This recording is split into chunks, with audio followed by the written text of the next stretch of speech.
It's one thing to buy like an incentive variant for an X-Men book or a Batman book because people know who those characters are. But when it's an incentive for a brand new creator-owned project, most people don't care. There's no emotional investment there, so there's not going to be any financial investment. In the Midwest, you know the best is there waiting, so come and join the conversation. Eyes to approved, fan and artist and creator too. This is how the challengers do. What? Keep the conversation moving along. Keep reading comics, keep your local store strong. It gets hard, then it's a job for the challengers. What? Comics and conversation, y'all. From Challengers Comics and Conversation in Chicago, this is Contest of Challengers, a comics industry business podcast with Patrick Brower. Patrick Brower. Patrick Brower. Patrick Brower. Patrick Brower. Patrick Brower. Patrick Brower and W. Dal Bush. W. Dal Bush. Dal Bush. Del Bush. Dal. Del. W. Dal Bush. No use in just sitting. We're going to plow into it, Dal. Let's do it. We've got a podcast to record. Yeah. We've got a stack of topics a mile high. Oh, boy. I mean, it's did I say a mile? You said a mile high. I meant to smile high. Smile. My smiles aren't very wide. That's the whole point. Oh, no. Yeah. We're going to start by talking about something that hasn't actually happened yet, but by the time anybody hears this, it will have happened, and hopefully a lot of people will have seen it. The Rapture. But not everyone will see that, though. Yeah, sorry. Well, I'll see it. But who knows how it will go. Earlier this week, Dal was at work. I was not. And Dal received a phone call. Did indeed. Dal, take it away. There was a young woman who called up. She had heard about Batman Day that was coming up Saturday, September 21st. And she was a producer for a WGN afternoon live show and wanted to know if anyone from Challengers would be able to stop by the studio Friday afternoon and do a little presentation about Batman Day, including cool Batman things, comics, and whatnot. Maybe even like a little trivia contest for the hosts. And, you know, we're always happy to participate in local promotion for events that we're doing, even international or national promotion if it's something that we can do remotely. But with WGN having a studio in Chicago, we thought, sure, let's do that. So I passed it along to Patrick, who is so good at the TV stuff, so good at the media outreach for Challengers. That's kind of you to say, but what you're saying is you don't like doing it. I also don't like doing it. So I messaged Patrick and said, I asked the woman who called up to send us an email so that way we can look it over and have all the details we need. And would he be willing to do that while I cover the store on his Friday? And Patrick said, sure. That's just how efficient we are at Challengers. Right, that's all it took. Not an explanation, just like a sure. All right. And then Patrick handled it from there. Got the email and started the conversation. This is my part of the story now. I know, I'm handing it over to you. So later in the afternoon, the baton pass. That was good. Thank you. You're welcome. We got a message on Instagram from that same woman saying, hey, did you get the email? To which I responded, no. Can you send it to, check all your S's, Challengers Comics. Yep. Challengers at challengerscomics.com. Everything is possessive. Yep. Plural Challengers, plural comics. And if you also want to send it to me personally, here's my email address. So then she did. Mm. And it was a 3-page form. It was a PDF that specifically said, type this up, don't handwrite it. And right away I thought, well, that's annoying because this is not an editable PDF. So I said, I don't care, I'm just going to handwrite it. So I printed it and I started handwriting it. Then I realized that there's just not enough room on their form for everything I need to write down. Because while this is, and look, I want to preface this by saying, this is going to sound like me being a jerk about somebody willing to do promotion for our event. But as we find out all the time, there are so very many hoops to jump through. Mm-hmm. And this will be a roughly 5-minute segment, right? Yeah, the hope is always that it's worth all the trouble. But I don't know if in general we found that doing a lot of TV promotion in Chicago for our store has yielded any tangible benefits. Certainly, Patrick had a film crew in for a local comic shop day a few years ago that mostly generated phone calls from people asking to sell their collections. Yep. Which we do not buy. And then we went into do an afternoon filming for an afternoon segment, I think, right? On for the puppets? Yeah, it's an early morning thing. So we went in for that show and Tune In With Me? Yeah. Tune In With Me. With Toonie the Tuna. Yeah, we went in for that, both of us. And who hates puppets. Yeah, it was a fun little segment to do. It was honestly, the filming was really efficient and very, we're very practiced at this. So we know what's expected of us and we kind of know how to deliver that as quickly as possible because we don't want to waste anyone's time. The number of phone calls, planning sessions, video, phone, Zoom meeting, store tours, and B-roll filming were monumental. Yeah, and I think all it got us was a few online sales for Looney Tunes comics. Yeah. Which was, I mean, it's maybe $10 that we made for days and days of work. Not consecutive days, but a lot of... it still did get people to call ask if we buy comics. They absolutely do. That's the main thing. When they find out you're a comic shop, it's like, oh, cool, I've got comics. You must want to buy them. And it's like, that's not even what we're doing on this segment. Like, what we're doing is not talking about the value of your books or that you might have hidden treasures in the attic. Like, we're not that store, so we're not going to give that message. But that's all people hear when they're watching TV and they see a comic shop. So anyway, while we always try to do these things, because again, I mean, if someone offers you the chance to be on TV promoting an event, your store, whatever, you'd be a fool not to do it. As long as it's something that you can do, you might as well do it. I mean, it doesn't cost you anything really. But there is always the trade-off of, boy, that was a lot of work for something that's maybe not going to make us any money or give us any new customers. Like some of the best promotion we've ever had for challengers, I'm in no particular order. CM Punk. Yeah, routinely. Like anytime that like we were on that guy's timeline or anytime we had that guy in the store, it was huge. It was people came from all over the country, maybe even all over the world. He would mention us in random posts on the internet, random interviews he was giving. Anytime Patrick has been on a David Harper podcast. I did, in fact, just message Philip about the Batista movie.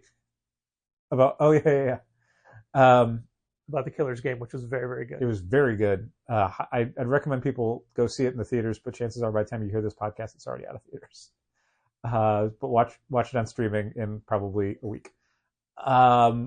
Any of the David Harper podcasts, we get Patrick, isn't necessarily around for a lot of these, but I've had people come in plenty of times that say they specifically stopped by the store because they heard Patrick on David Harper's podcast. I'm worried about the point in time when David stops interviewing me yearly because, when freshen it up. When you get too curmudgeonly, and suddenly it's like, oh, this guy does not have the pulse of the industry anymore. He just wants to complain. Exactly. And I never want to complain. It just happens. It's true. The other one is we still get people who mention 11 o'clock comics. Around Comics, but wasn't it also 11 o'clock? 11 o'clock Comics is a different podcast who are shelf sponsors. Okay. But Around Comics back in the day, for sure. Was in the store. I never listened to either one, so I never knew if they were both the same thing.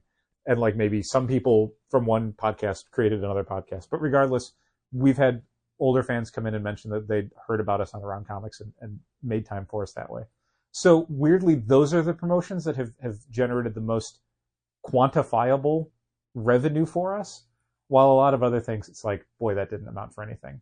Winning an Eisner did not make my list right now. There was a C2E2 where we gave out hundreds of dollars of Kirby bucks to be redeemed in the store, not at the booth at the show, but in the store. Yep. And we gave out hundreds of dollars, and I think over time got maybe 20 back. Yeah. When we had the Rickmobile for the Rick and Morty event, we handed out to everybody in line, which was hundreds of people, little coupons, bounce back coupons, where you could come back, anytime within the next 6 months or whatever after the event and redeem it for a free book. And not like junk books, just it was like a $3.99 book or less. Something off the shelf. So a new comic, and it didn't even matter if it was new that week.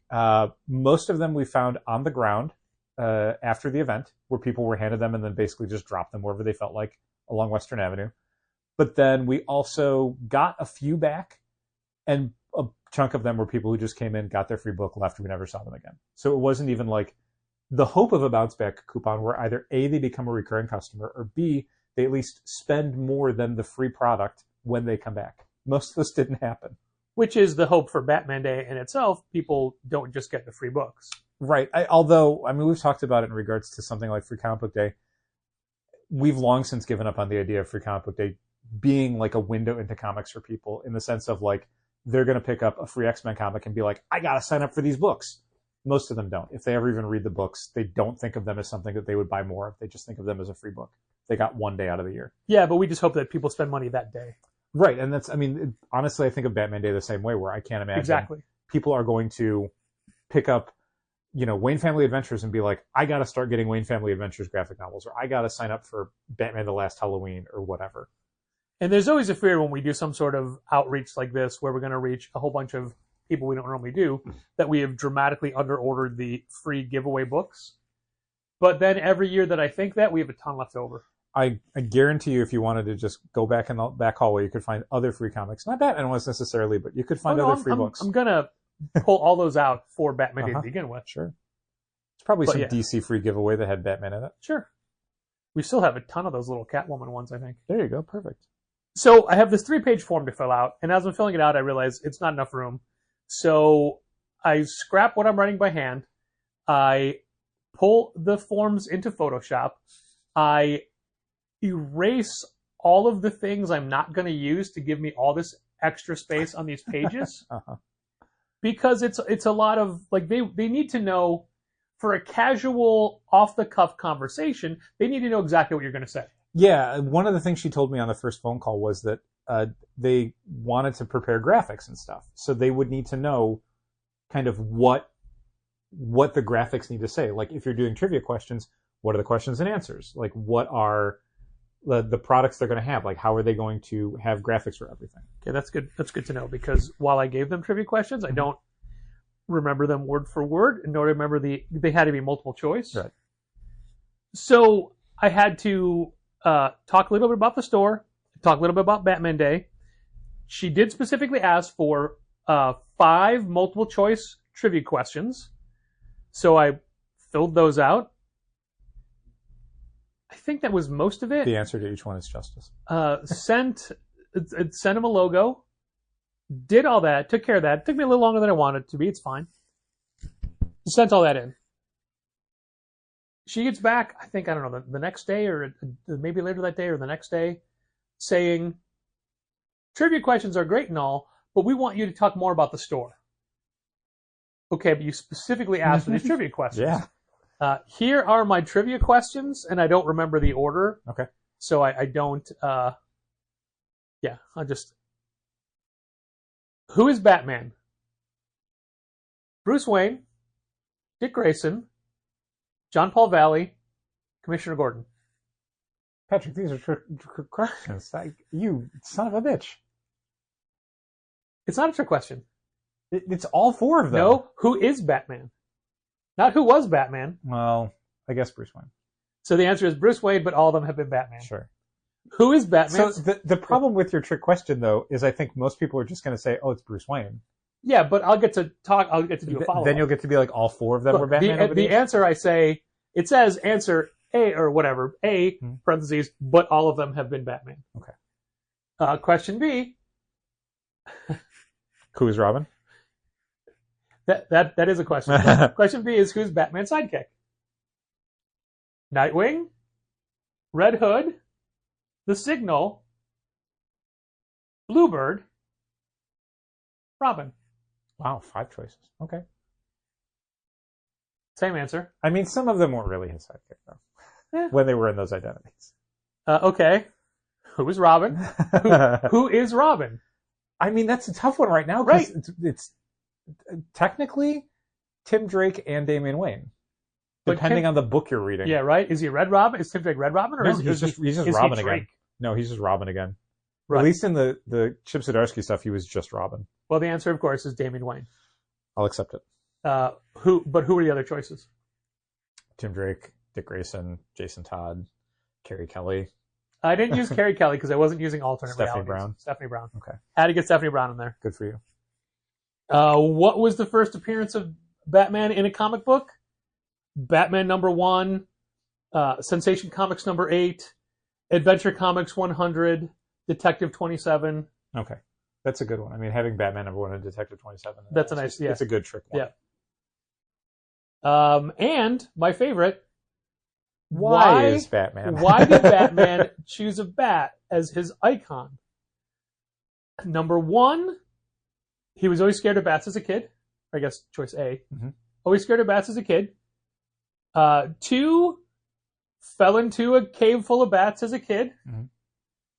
3, a bat flew in the window to Wayne Manor. Mm-hmm. 4, he meant it to be a baseball bat, but his tailor misunderstood. Oh, wow. Definitely 4. Yep. The Batman. So I think that was all 5 questions. That's good. Those are good questions. But then they came back with, as I said, we want more information about the store. Okay. Okay. Why? Fine. And also, can you tell us what you're bringing? And at that point I said, no, because the Batman Day books haven't shown up yet, because this was Tuesday. Right. And so I haven't put anything together. Mm-hmm. So on Wednesday, I put together a ton of stuff. All over the store. All over the store. All different age groups, all different shapes and sizes of books and toys and things. And sent off a list, right? Mm-hmm. This morning, Oh, no. A, can you send us a video walkthrough of the store for B-roll? No. B, can we use this picture from Time Out magazine? And it's a really old picture of you and me. Okay. You have a head full of hair. Oh, no. I don't have a beard. That's very old. All the hair moved around since then. Yeah. And I said, you can't use that because it's Time Out. We don't have permission, but that's not our photo. Right. Their photographer took it. But I said, instead, here's a bunch of photos of me and Dal. Here's a bunch of photos of the store. Here's a bunch of photos of random Batman stuff. Mm-hmm. And then she came back with, following up on that, can you bring stands for all the comics you're bringing? No. Too late. You can't ask me this the day before. Yeah.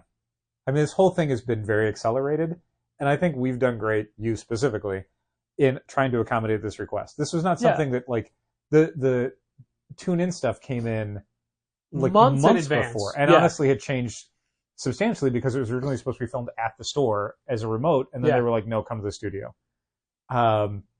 This was, again, like earlier this week, they're like, can you come in Friday? So the fact that you're able to do that at all, let alone like with a whole bunch of stuff, with the preparation, with filling out all these forms, they can come up with stands. Right. They can source stands. Or they can film the table from above. Right. I'd also said in our initial conversation, I said, I have a Batman cape. Should I bring that? Mm-hmm. She said, yes. Can you bring 3? No. I don't have 3 Batman capes. You said you had a Batman cape. Where does she think you're getting these from? Maybe I can scrounge up a Superman cape and a Batman mask. I was not able to do that. Okay. And part of me is like, I could go out of my way to go to the store to take some stands and cannibalize a bunch of stands from our shelves. Mm-hmm. But don't do that. It's not worth that. It's not worth the time. You've already kind of exceeded the amount of effort you should put into something that is probably not going to be a super huge driver. I mean, the thing that I think when she had approached me about it that I thought, okay, this is worth doing, is that it is basically promoting a free event the next day. Yeah. So it's very much in people's window of being able to remember something and do something about it. Like usually if we had just gone on a podcast or a show or whatever, it'd be like the odds of anyone actually putting forth any effort to attend this are very low. The number of people who have retweeted or signed up for something that we were doing and then absolutely did not show up is very, very high. The most recognition we've gotten... This is free. People just watch on TV and it's like, yes, I can take my kids to that tomorrow. Yeah. Also, it's between 1 and 2 in the afternoon, so who's going to see it? Yeah, on a Friday. Someone's grandparents. The most recognition we've gotten for Batman Day this year was the banners we put up in the front window. Sure. Which is why we do it for big events like Batman Day, Free Comic Book Day, the store-wide sale. We're thinking about doing one promoting comic books in October, which is kind of rare for us to do a window banner for. Usually it's, media events or, people coming in. I have gotten questions like, when does Ultimate Batman, or I'm sorry, oops. Won't be the last time that happens. Absolute Batman number 1 come out. So now I can just point to the window. Yes, I believe it's October 9th. And we actually have 2 Batman Day signs up in the window thanks to the generosity of FedEx office. Generosity is a word for it. Yep. So, yeah. I mean, hopefully this helps. You'll be at the store, so you'll get the immediate phone calls of, oh, do you buy comics? I will. Yeah, depending on what time the segment airs. Did she say what time? Yeah, between 11. It's live, so it's between 1 and 1 and 2. Right, but I mean, where? No idea. Yeah, that's the thing. Like, I'm sure they don't know. They probably put that up together on the fly. Yeah. They did, when I did say, we don't have access, like, I can't authorize you to use that Time Out Chicago photo. Here's other photos you can use. And I sent, 10 photos of the store and everything. Her response was, okay, thanks for letting me know. All right. Also, it was a bad photo. It's a photo I did not like. Oh, I'm sorry. Again, it was a whole different look for me. Sure. And you. I'm sure. So again, this will have already happened, and maybe if it's always hard to get a clip of this stuff. Yeah. Oh, here's something I thought was weird. The fact that I had to do everything as a PDF and send it back as a PDF. If it was an editable format, they could just cut and paste the information for their graphics. Now they have to have somebody transcribe it. It's very weird. I guarantee you someone is going to miss an S. Like, somewhere. why is this not just a Google Doc or something? Yeah. Like, this seems fairly straightforward in 2024 on how to do this sort of format. And I needed a whole bunch of space on the 3rd page to finish my trivia questions. That sucks. Well, I mean, again, I just cut out complete sections of the thing we're not using. Right. So it's only maybe 5 minutes maximum, so I will not be able to talk about every single book that I bring. No. And I don't think that that's necessary. I think the point is, look at the breadth of material. Look at how much Batman. I mean, that's my point. Yeah. Sure. I don't think they're going to individually pick books and go, ooh, tell me about this Batman book. I can. You can, but I don't think they're going to do that. So I will definitely have to print out those trivia questions so I know the order in which the answers should go. Right. So when they put a graphic on the screen with the answer. Sure. If they even do that. I don't know. I mean, when we did the tune-in one, I think there was a teleprompter. We didn't use it, but it was there. It was for them. I know, but I'm just saying, what the sequence of events is. If they have the questions, the hosts need to know the questions as well. So, correct me if I'm wrong, but we wrote, or they gave us questions ahead of time? Yes. And we decided we would split the answers because there were 2 of us? Yep. And we came up with them in the car on the way to the studio. Yeah. That was the first time I, because they sent the email with what the questions were going to be from the hosts and kind of what the whole segment was going to be in an email. I did not look at it, I think maybe until the car ride over to the studio, because I'm like, we have done this 100 times. I know how to do this. I'm not nervous about it. No. If it was just me, I would have taken a lot more care in preparing for it. But when it's 2 of us, it's this is going to be fine. We know how to do these things. We've done hundreds of episodes of a podcast. It's basically the same thing, except, I don't get as much wrong when you're filming me. So I don't know if I want to start this way or not. Mm-hmm. So you be the host, and you just pretend the first thing you say to me is, so what is Batman Day? Mm-hmm. And I have with me Patrick from Challengers Comics here in Chicago. Patrick, what is Batman Day? Batman Day, excuse me. Batman Day is, should I start with the gravelly Batman voice? Yeah. Okay. Yeah. That's the way to do it. I mean, I would even get more gravelly. Batman Day. Oh, I'm sorry. I can't. I am vengeance. I am the night. I can't get down that low. You got to call in Allison Brie and get her to do it. Should I just start screaming, I am vengeance? Pray to me. I've mentioned this before, but one of my favorite things in the Christopher Nolan Batman movies is the first time in any film where Christian Bale does the Batman voice, because every single time in a movie where he does it for the first time, I laugh. Oh, yeah. You do. Like I Still can't, to this day. I can't help it, even when I know it's coming. Like I was doing it in Dark Knight Rises, where it had already been like the most iconic Batman performance of the last 10 years, if not longer. And yet every time he would do the like, oh, I'm gonna, it's like, oh my God, come on. Like, this is, how are you taking this seriously? How is anyone in the scene taking this seriously? Okay, I have a different way to do it. Introduce me again. And with me today is Patrick from Challengers Comics here in Chicago. Patrick, what is Batman Day? Batman Day is, excuse me. Batman Day is a day to celebrate the Batman. That's real good. Was that the second one Venom? No, just plain Eddie Brock. Okay. No. First time I saw that trailer and I thought, people are buying up a lot of Null comics now, huh? For that trailer? Okay. No, there's a different trailer where you actually see a profile of Null. Okay. You didn't get that one. I'm sorry. I didn't, and I don't care. You got the one where they just mentioned his name.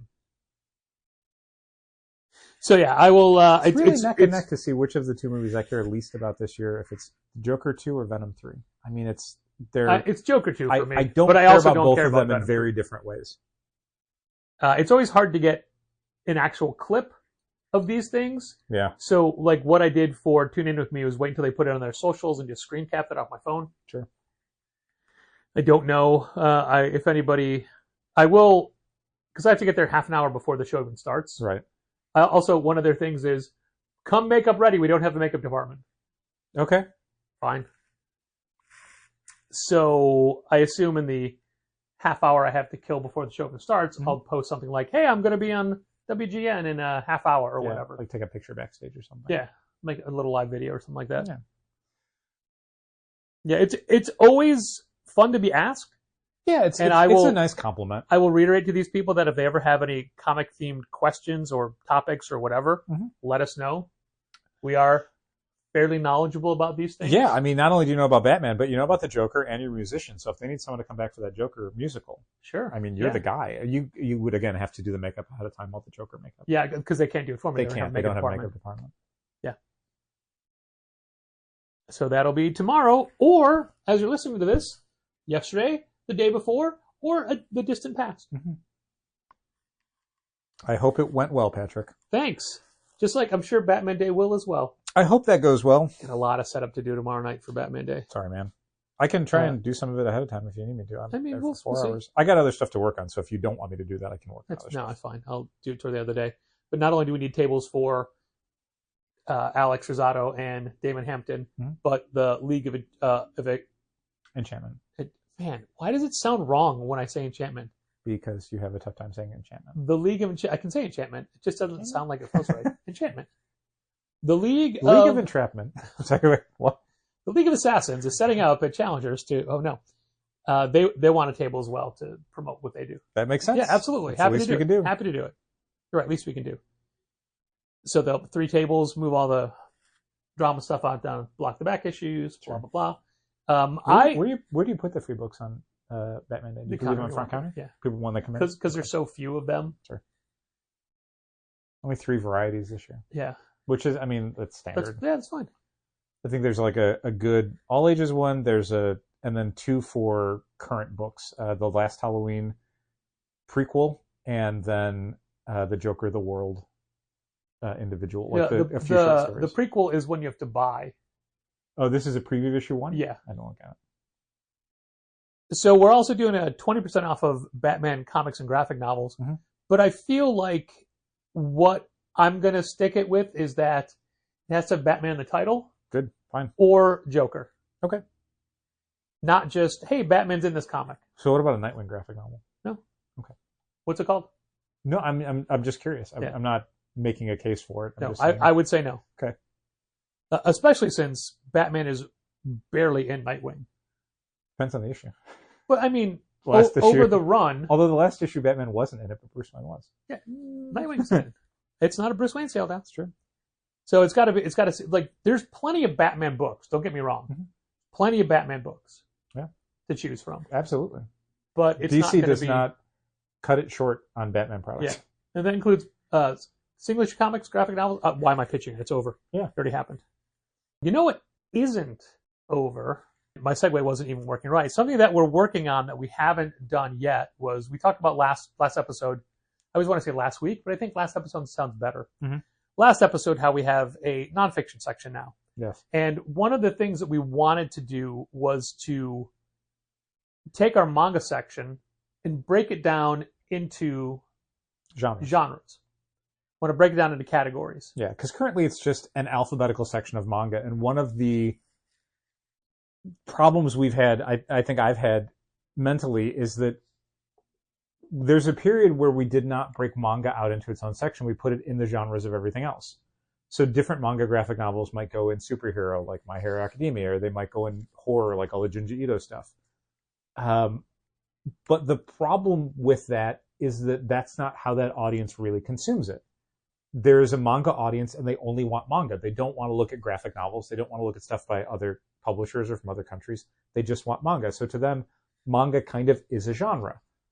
So we eventually just kind of conceded, like, okay, fine, manga is its own section. And then suddenly manga started selling well. Not strictly because of that, but certainly it made it easier for a lot of manga fans to discover stuff they wanted to buy. Remember when we briefly had those 1 and then 2 basically CD spinner racks of manga? Yeah, we did. But that said, manga has grown to be such a behemoth in graphic novels that having a manga section would be like having a graphic novel section, where it just feels unhelpful, and that there's way easier ways to help people discover complementary titles, in the same way that, you know, having a horror section is better for us than having a straight A to Z graphic novel section, because that way people who are into that genre, who are going to the horror section to look at Something is Killing the Children or Walking Dead or Faithless or Gideon Falls, will then look at other shelves and go, oh, what's this other book? And they'll find other titles that they didn't even know existed, that they wouldn't have found if they were 5 or 6 bookshelves away or around the corner, because they were in a different part of the alphabet. So the hope was, like, maybe if we can take the 6 bookshelves we have of manga and figure out a way of doing, like, put things together where they make sense. You know, obviously you might want to put stuff like Chainsaw Man and My Hero Academia and Dan to Dan and stuff like that are more action adventure-y sort of together, but then you keep, you know, some of the romance comics separate. Well, Dal, that is what you, as a North American comic reader, might think. Right. However, so a lot of our people, our coworkers, read manga, but no one reads it as much as Samantha. Correct. No one buys it as much as Samantha. Probably in our store. Yeah, that's a good point. And a couple of weeks ago, when I thought she was working, I was going to have her start working up genres for us. She wasn't in. It was Lizzie. They had switched days. So I still gave the task to Lizzie, but I don't know that we should just take our manga section and break it up into North American genres of superheroes, drama, romance. Yeah, I mean, the consideration was that we shouldn't replicate what we have in the other sections, because that doesn't really speak to the manga reading experience or what that customer wants. So I had Lizzie do a bunch of research for potential manga categories, right? Right. So what Lizzie came up with is 4 basic categories. Which, I mean, one of the things that's difficult about us breaking down the manga section is that we only have 6 bookshelves, and we don't like or really know how to do a bunch of smaller sections within bookshelves. A section needs to be in units of 1 bookshelf. Yeah. Like, it can't be 1.5 bookshelves or 2/3 of a bookshelf. That, spacing-wise, that doesn't work for us. So trying to do like 10 different categories in 6 bookshelves is a non-starter. If we have a small number of categories, but 2 of them take up 2 bookshelves, fine. Right. So what I thought we should do was to have it be the categories in which manga is produced in Japan. Yeah, using the terminology that they use. Yeah. So what Lizzie came up with is shonen. It's a category. Yep. It's for young boys, like 12 to 18. Like Shonen Jump. And that would include One Piece, Dragon Ball, Naruto, Full Metal Alchemist, My Hero Academia. Yeah, all stuff that was in the Shonen Jump magazine. There you go. Then shoujo, which is Girls comics. young girls, also 12 to 18, like Sailor Moon, Fruits Basket. Sorry, there should be an S there. Fruits Basket. Absolute Boyfriend, right? This is, I can't read this. Take a shot at that word I just underlined. I thought it said dreamy. It says dreamy. Okay. So that's an A that I'm not familiar with. Dreamy, magic, romance, right? Uh-huh. Sailor Moon. Oh, I already did the categories. Right.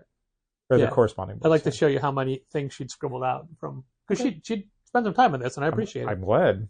This is a big change for our manga section, so I'd like it to be thorough. And then, I'm not going to pronounce this word right, seinen, which is for adult men. It's basically bloody action. Mm-hmm. Like JoJo's Bizarre Adventure, Death Note, Berserk, Akira, Ghost in the Shell. Anything that would be considered like a mature reader's, like a Black Label comic from DC, where it's like, this is not for teen audiences anymore. And then lastly, I believe this is Josei or Josai, which is adult women, romance, LGBTQIA. Mm-hmm. Paradise Kiss, Nana. Sure. So those are basically the 4 food groups. Young boys, adult boys. Young girls, adult girls. Mm-hmm. Right? That seems like a good way to break that it was all started. down. So then, Samantha was in, mm-hmm. and I showed her what we were doing, mm-hmm. and I'm like, what do you think? Yeah, as somebody who essentially shops manga through the catalog every month. Also, as someone who speaks Japanese and who has been to Japan. I mean, I've been to Japan. That doesn't mean anything. I don't speak Japanese, though. No. So she's been to Japan. She speaks Japanese. She's a lot more versed in the culture. I mean, she's way more knowledgeable about Korean teen dramas. Mm-hmm. But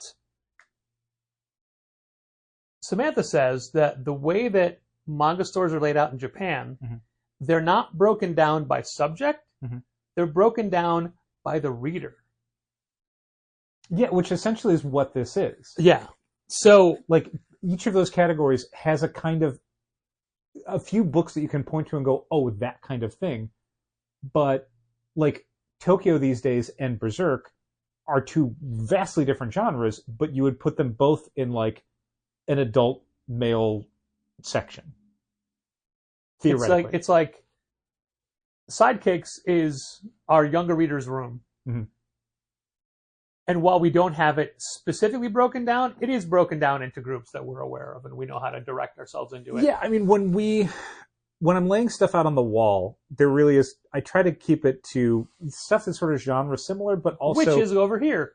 Magical fairy princesses or dragons over here. Like fun little cute character monster stories are over here, but... School drama over here. Exactly. So there is a flow to it where there's different sections geared for different audiences as far as their age level and their reading level. Sam's notes are great because shoujo... I hope one of her notes is that she's going to do all of this physically in the store and then on the back end through the website. That would be great. Thanks, Sam. Thank you, Sam. Shoujo I, girls love. Shonen I, boys love. Parentheses, also non-porno LGBTQ. Kodomo, Kodomo Muke, all ages, young kids under 8. I gotta stop trying to pronounce these. The next one is, can't tell if that's an L or an H. So it's, Morgan, if you're listening, I'm so sorry. Please send a portion of this episode to Morgan ahead of time. Have her re-record your lines. Yeah. Gaiga, serious topics, war, famine, cinematic, alt. Example, Tezuka, A Drifting Life, Lone Wolf and Cub, Innocent.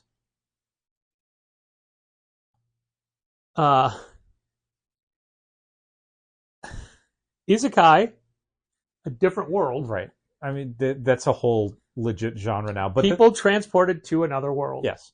There's a huge, huge genre, not just in manga, but also now crossing over into more like American stuff, because it is such a goddamn phenomenon in Japan. So, not Sue Wicked, so SEW, Wicked Stepmom, Mm-hmm. which is printing off as Twisted Wonderland, and my inclusion, which was appropriate, the time I got reincarnated as a swan.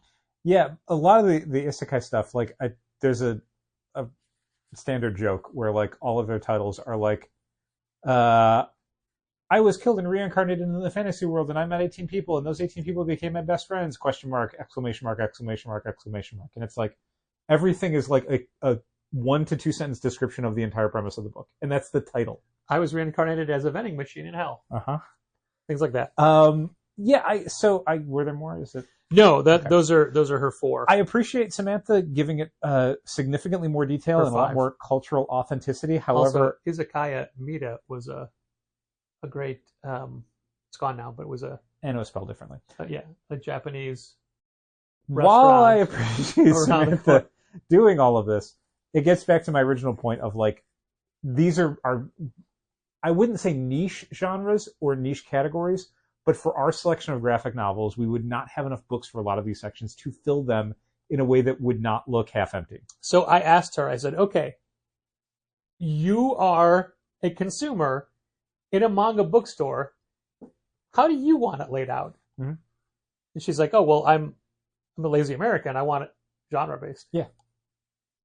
Like, I want to say somebody had sent me a picture of it. I want to say Forbidden Planet in the UK, one of their shops, and their sections are like shoujo, shonen, like they use that terminology and they break things down in that way. So I think that those terms are used often enough and ubiquitous enough in manga readers that I think that level of detail is fine.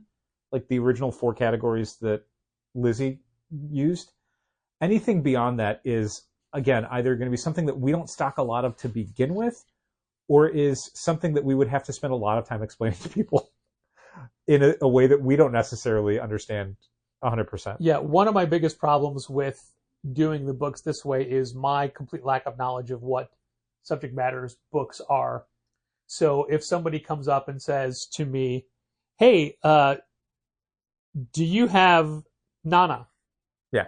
So, and I'd have to say, I have no idea what genre that is. I don't know how to look it up. I Well, have to look it up in our system to find out. Yeah, and I mean, we have to do that sometimes anyway. People occasionally ask for a book, and it's like, I can think of 3 sections that's in. Let me just look it up real fast so I don't have to check 3 sections, and then I'll remember where it's at. One of the things that I honestly might suggest, if Samantha's okay with it, is giving her a 5-minute recurring task every week that she can do from home. I will give her logins to the Shopify site where she goes in and tags our new manga for the week with what section it's in the manga section to make sure once we come up with the sections. Right, once everything's done. Yeah. Because there's stuff I can look at, and obviously if it's volume 16 of something we've had the previous 15 volumes for and they're all tagged, I know what section Chainsaw Man 17 is going to go in. Sure. But if it's a brand new manga, which is a lot of what we get because volumes 3 through 7 don't sell, so a lot of what we order each month is just volume 1 of a bunch of stuff from Viz, a bunch of stuff from Seven Seas, a bunch of stuff from Kodansha, a bunch of stuff from Square Enix. That's the stuff where I might not look at it and go, okay, where does this go? It helps that most manga publishers will do a little thing, Viz on everything, a little thing where it says, like, here is the age range this is for. And you can kind of look at it and go, okay, well, if this is for 13 and up, and it looks like this on the cover, this is going to go in the shonen section. I can tell from looking at the character designs that it goes in the shonen section. And let's not forget we have an additional manga section in Sidekicks for the young readers. We do, yeah. That's where all the Pokemon stuff Splatoon and goes. Pokemon and Yotsubas. Yeah, Yotsuba I think we double rack because I feel like Yotsuba, the Sidekicks audience mostly doesn't care. I mostly end up selling that book when I sell that book because they're to adults. Dumb. What do they know? They'll grow into it. So maybe it is, I mentioned it as a joke, but maybe I start taking photos of bookshelves and we hire Morgan to break it down based off of what we have on our shelves.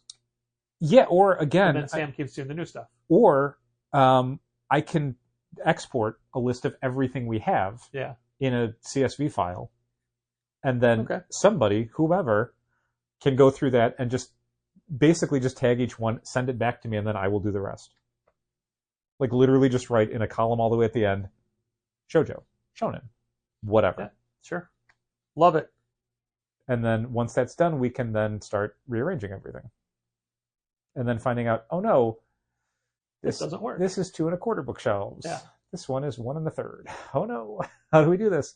Which is a problem, honestly, we will have to solve some days. We will have to sit down, look at the bookshelves and go, how do we mark that this section ran 1.5 bookshelves? Because it's just, we have, 6-foot bookshelves. Like, we will have to figure out how to make do with a chunk of that. We swap in blue shelves where the topic changes.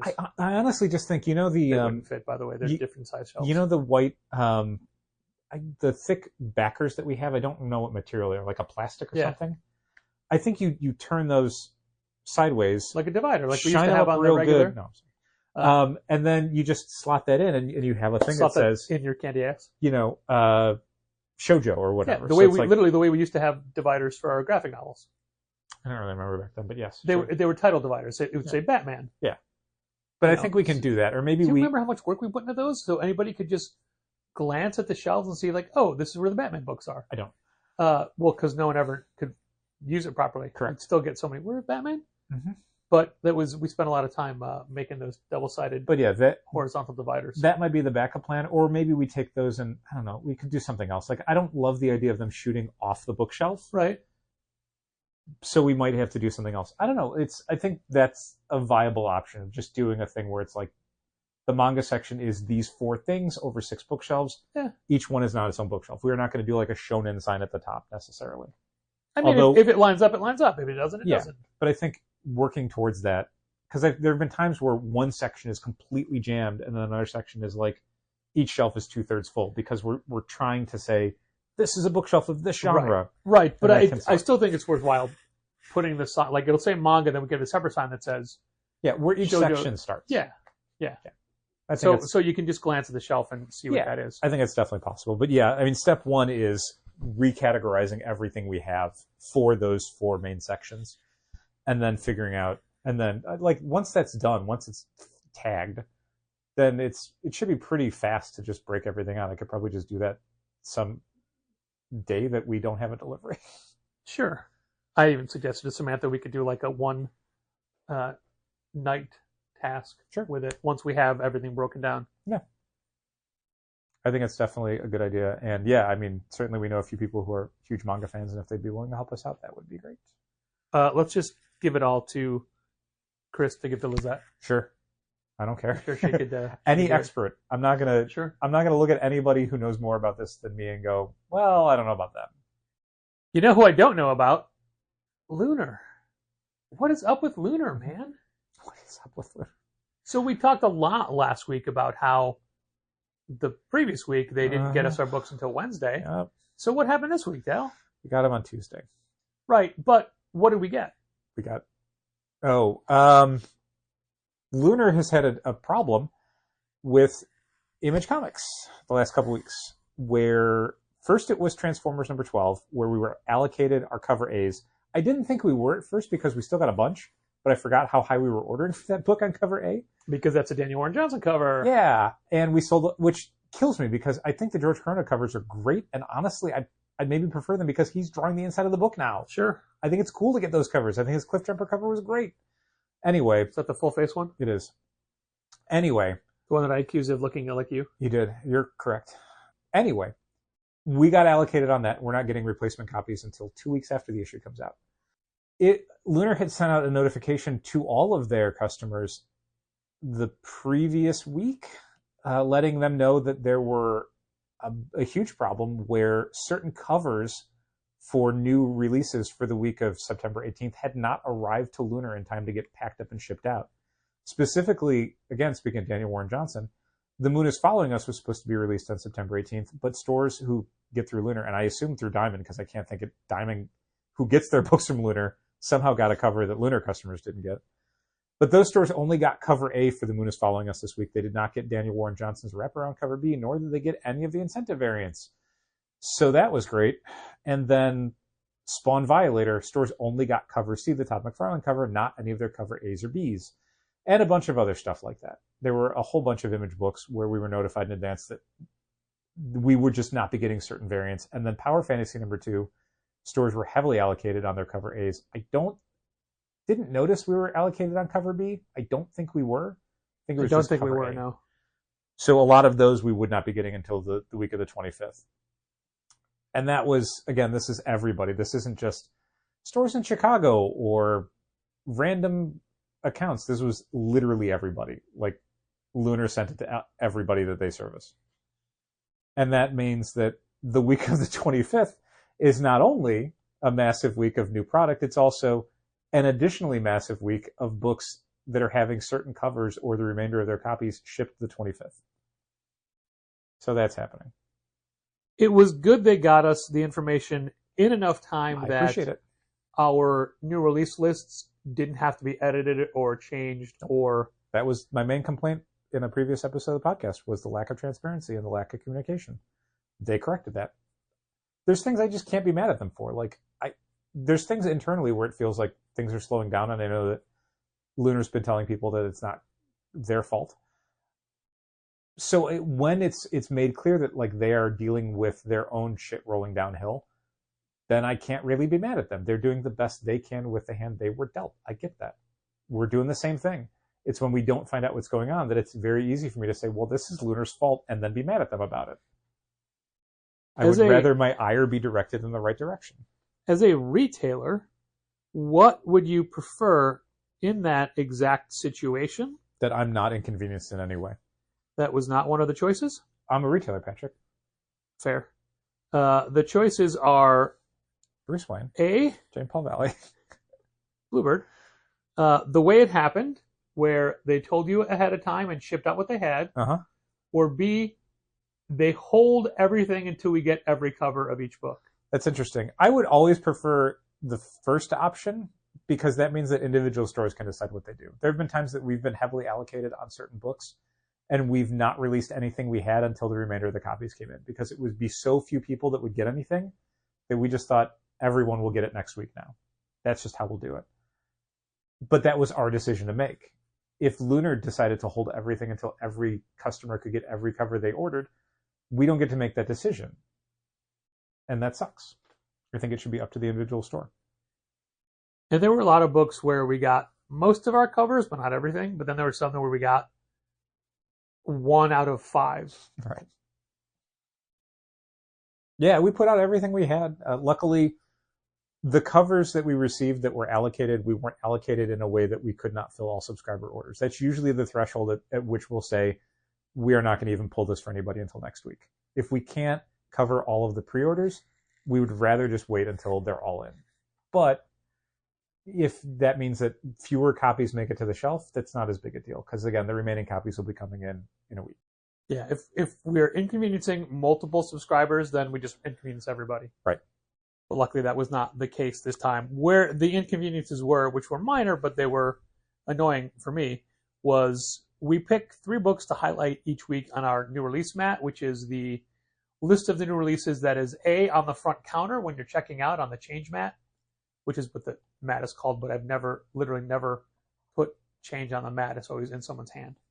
Yeah. And on the multiple screens we have through the store that lists what's new for the week, we always call out 3 books for the week.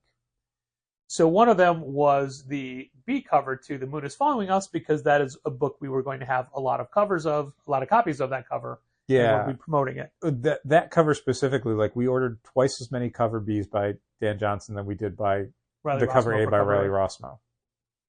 Assuming most people who shop with us would probably want the Dan cover and not the Riley Rossmo cover. So I try to get that stuff done early because we try to be as efficient as possible. And I had those made up a week in advance when we were ready. Like, I already have next week's done. Yeah. But then I had to change it. I had to change the header image for the email, which was initially the Dan Johnson cover. So I changed that to Riley Rossmo. And then highlighting the book in the email as well, I changed it to Riley Rossmo. But I didn't want to put the Riley Rossmo one on the release mat because I don't think we were getting enough of that book for it to be a call-out book. Mm-hmm. So instead, I changed it to The Tin Can Society. Tin Can Society. Which I think you had mentioned on a podcast a few weeks ago. And you said how great it was. A book I really enjoyed. And It's got a very crime noir feminist femme fatale cover. Number one, sexy lady on a couch holding a robot helmet. Francesco Mobili, who I believe is the interior artist. Which it doesn't quite give you an idea of what the book is about, but it's a striking cover. So I changed it to that because I like that book. Sure. And we were getting a bunch. I upped our numbers because you liked it so much. Yeah. And that turned out to be a mistake because people aren't buying it. I mean, we'll put it by the front counter, and those will usually go over time because people go, oh, what's this? And then you'll pitch it, and then they'll buy it. Well, however, I found out the day before Wednesday that there was a printing error, and all of the cover A's were printed with the cover B cover, which I believe was a 1 in 10 cover, which was... It's a Rick Remender giant generator book, which means there's like 14 different levels of incentive variant. Yeah. There's like 1 in 10s, 1 in 15s, 1 in 20s, 1 in 30s, 1 in 40s. 1 in 7, 1 in 43. Most of which we don't order because we've learned from the sacrificers that most of those variants no one cares about because no one understands what the book is yet. Yeah. It's one thing to buy like an incentive variant for like an X-Men book or a Batman book because people know who those characters are. But when it's an incentive for a brand new creator-owned project, most people don't care. There's no emotional investment there, so there's not going to be any financial investment. So they had put the wrong cover on, and at first I thought like, well, they just shipped out the wrong quantities, but it had the A cover barcode, but it had the B cover. And this is one of the rare times where we as a store said, no, this is too much. You're asking too much. So I knew it was the wrong cover. So I switched it out and put the B cover in the image. Yeah. Right? Fine. So it wouldn't matter. It would be the cover we have on the shelf. Wednesday morning, we get notified from Lunar that they want all those copies destroyed and they'll be replacing them. Right. And I thought, no, that's one more thing we have to do. One less book we have on the shelf on this week. One disruption too many. One more graphic that's wrong in the store. And it doesn't change the book at all. Yeah, if anything, it's a better cover because it communicates the story a little better. It's like when there was the printing error of the previous issue of Helen of Windhorn, where it was the credits on the inside front cover were wrong. Yeah, they were flipped with Dawn Runner. And I thought, at that point, just be like, hey, we're really sorry it happened. But what a financial hit you have to take to reprint that whole thing. Yeah, the reason why we ended up not pulling it for anyone, one, Helen of Windhorn is a book that runs pretty late. So a delay of like a week was not a big deal. And additionally, we knew it was only going to be a week because when Penguin Random House had alerted us to this, they were already like, you can order the replacements right now. Yeah. So we had them like within a week. It just sucked because we did have like the B cover, which was the foil logo cover, on week of release, but then the A covers were like the next for Helen week. of Windhorn. Yeah. Yeah. This is just happening too much lately. It really was. And again, like this was a week where please don't make us take another new #1 and sell less of it on week of release. Please don't do that. Yeah. So we blatantly ignored their request, which is a thing we never do. Yeah. But we did because it was just it was a judgment call, and we just felt like, no, you're asking too much now. It's not, again, it wasn't like it detracted from the book in any way. This wasn't a situation where the last 4 pages were a completely different comic or is printed way too dark to see. This was just like, oh, the B cover ended up on the A cover. Well, then it ended up on the A cover. Yeah. That happened. So live with you're going to reprint that and then make some of the B covers be an incentive cover? I guess. At this point, who would even care about the B cover being an incentive when it's everywhere? Right. And I guarantee we're not the only store that didn't pull it. That's not the point. The point is we almost always play by the rules. Yeah. This time we thought it was a knuckle too deep, to quote Chris Olsen. So we didn't do it. We're the bad boys of comics. We are. Everyone's been saying it. Yep. Like Cliff Jumper on that cover of Transformers. Exactly right. That's what he said. I drew a picture of Cliff Jumper. There he is. It's not great. This guy's name is Cliff, and he jumps. What does he jump? Jumps. Does he jump cliffs or just other stuff? He's just a jumper. Oh, okay. He doesn't jump cliffs exclusively, but No. he will jump a cliff. No, he is Cliff. Right, but would he not jump a cliff in that case because it's too on the nose? No, I think it's too far. It's a cliff too Also, far? how do you jump a cliff? You just fall off of it. Are you jumping over a cliff? No, because a cliff isn't an amount of space, it's amount of height. Wait, but you can jump off a cliff. He's not a jump offer, he's a jumper. Yeah. Cliff jumper jumps off cliffs. Yeah, this is such a bad podcast because no one's ever going to see this doodle I made. Can you post it as the image? I'm not gonna. Definitely could. I'm not gonna. Oh no.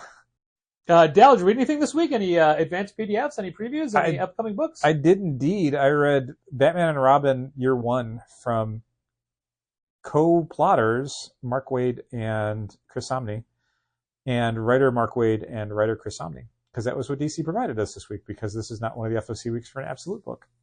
But Batman and Robin Year One is terrific. It's exactly what you want from those creators, who I'm a huge fan of. I loved their Daredevil run. I loved their Black Widow run. I think this is really, really good. This is definitely, if you're reading Batman Superman, you already know that Mark Waid has a great take on Bruce Wayne and Dick Grayson as partners. This is the beginning of that story. This is, well, it is very much a superhero thing. They're in costume for the entire issue, pretty much. But Robin's in trunks, right? Not right, he's the in trunks. pants that he's in World's Finest. Pre-pants. But not like Speedo trunks. Don't they come like mid-thigh? I don't remember where on his thighs they ended, Patrick. when you give it a read, you can lock that into your brain. It's like you didn't even look at the art. For me, I really liked, and this is something Mark Waid and Chris Samnee had talked about, is that while this is about the origin of the Batman Robin team, it's also about The oranges. Bruce The Wayne oranges team. and Dick Grayson learning to be essentially father and son. Like, Bruce Wayne has no idea how to raise a kid. Dick Grayson, while other books have dealt with this, Dick Grayson has had a hugely traumatic thing happen, but a lot of his life now is adjusting to this new reality of living with Bruce Wayne and Alfred Pennyworth and being, a crime-fighting superhero, and kind of how that all works. It's a great first issue. There's the Chris Samnee art is fantastic. There's a much bigger story they're setting up, but you do get some very cool classic Batman stuff in the first issue. I think it's a no-brainer book for me. Like, I think it's just really well executed. And if you like what Mark Waid's been doing at DC, you're going to be into it. And Chris Samnee's art is top tier. Nice. I've not read it. I'm looking forward to it. Yeah. I did read the Tom King, Ryan Sook, Black Canary book. What's it called? Best of the Best? I don't remember. It's got a subtitle. I don't remember either. Get in the ring. And it is gorgeous. It's really pretty. It is a gorgeous, Ryan gorgeous Sook. book. I mean, Pretty book. we're always worried about Ryan Sook being announced as the penciler of a new ongoing or something like that, because we're worried about him finishing it. But we know that Tom... Or it not being a quarterly comic book. Yeah. But we know that Tom King doesn't turn in a project till it's done. Mm-hmm. So this book is in 6 issues, right? I believe so, yes. It's entirely written, long since written, and I believe that Ryan Sook will be able to do all 6 issues. I hope so. Certainly there's a problem where DC will have a not super fast artist for a Black Label book release the first issue only to find out, oh, the second issue is nowhere close to being done, and we are a year out from Superman versus Lex Luthor, or Last Will and Testament of Lex Luthor, whatever it's called, Last Days of Lex Luthor. Yeah, Last Days of Lex Luthor. I've forgotten the title because it's been years since the first issue came out, and the second issue is nowhere to be seen. Sometimes that happens. Sometimes you're a year between issues of Gargoyle of Gotham. It just happens. Yep. DC, not great about waiting until all the art's done on a project before they release it. But pretty good about waiting until all the scripts are done before they release it. Cliff has a hat. Ooh. Tiny little hat. That does sound like Cliff Jumper. Yeah. It would be green if it was in color. Makes sense. Yeah. I believe Cliff Jumper is Irish. Oh, Yeah. I mean, Clifford. Yeah, maybe. Did you get a chance to read Godzilla Masterpiece? I did. It's tricky. I mean, the premise of it is Godzilla versus the greatest literary characters of the 20th century. And I guess maybe 19th century. And it's weird, man. I mean, it's a Tom Scioli book, so it is, for anyone who didn't read his G.I. Joe versus Transformers or his GoBots books, you're not aware of how out there a lot of his page layouts and plots can get. They're very, very weird. And this is that. I mean, this is Godzilla versus the Great Gatsby, and the Great Gatsby putting together a super team of literary characters to get revenge on Godzilla. It's pretty weird, man. Yeah. I liked it. It's just very, very weird. Are you comfortable saying why Godzilla needs revenge on... I'm sorry, why Gatsby needs revenge on Godzilla? No, I think people should experience it in the book. That's fair. I don't know that additional details are going to help make the sale so much as ruin the experience. Well, there you have it. A couple of books that we had previews of that we wanted to alert you of ahead of time. Mm-hmm. I don't think anything's closed yet. I think Black Canary, I think, is still a month out from closing its orders. Batman and Robin, year one, I want to say, is this weekend. And Monsterpiece Theater, I can't remember if it closed or not yet. Maybe it did. I don't think so. I don't know. I'm not entirely sure, though. I don't remember. You'll remember a lot of things, like why we record this podcast. Thanks for listening. Keep reading comics.